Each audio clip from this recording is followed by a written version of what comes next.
Pueblo life is always close to the earth. The traditional homes of stone and adobe, the red, yellow, and white mesa cliffs and sandstone canyons into which they blend. This closeness is in the agrarian way of life. The link is there between our land and people, our homes, our art, and our religion. It is in the colors of our skin and hair and our clothing and food, just as it is in the natural earth and sky all around. What makes Pueblo culture so unique is its special relationship to the land. The mountains, the deserts, and the rivers are not resources to be exploited, but are a sacred landscape. We don't own the land. We belong to it. The land is part of a ceremonial universe. In literally the shrine systems that exist in the center of the community and around the community and at mountaintops as far as you could see.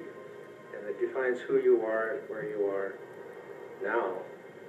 But I think very much defines the origin as well as the destination, the destiny of a person. You can look back to the old Nebr's pottery and you see depictions of people. You can look at petroglyphs and rock art and you see that occurrences in people's lives were being recorded.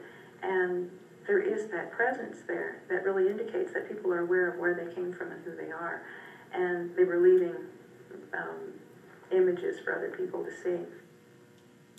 Each family has their, own designs, that, their mothers, their grandmas, that this is the way they painted.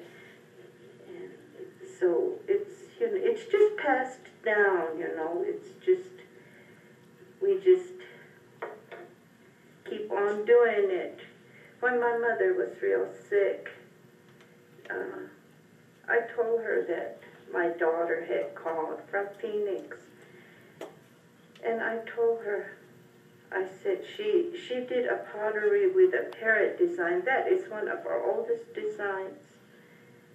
And I hugged my mother and I told her, oh, Mother, you're going to live forever through your designs.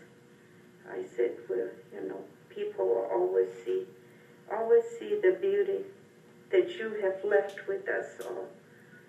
All this you have left. I said, don't be so sad. I said, because we will carry on this.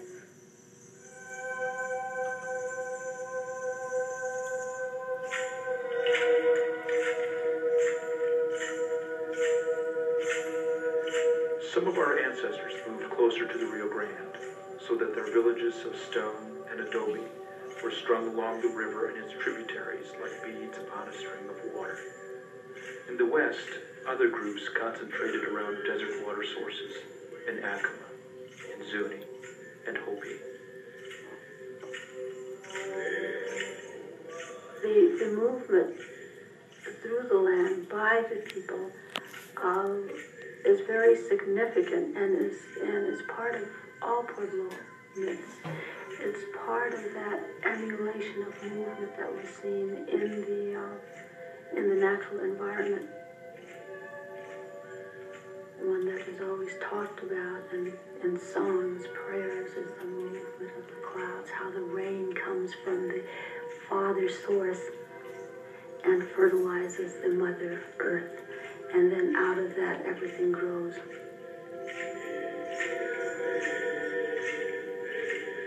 Pueblo life before the Europeans arrived consisted of farming and supplementing their farming by hunting. Buffalo, antelope, deer. And because this is a semi-arid country, low rainfall, they spent much of their time fasting or praying for good weather, and other times they spent dancing to ask for more animals.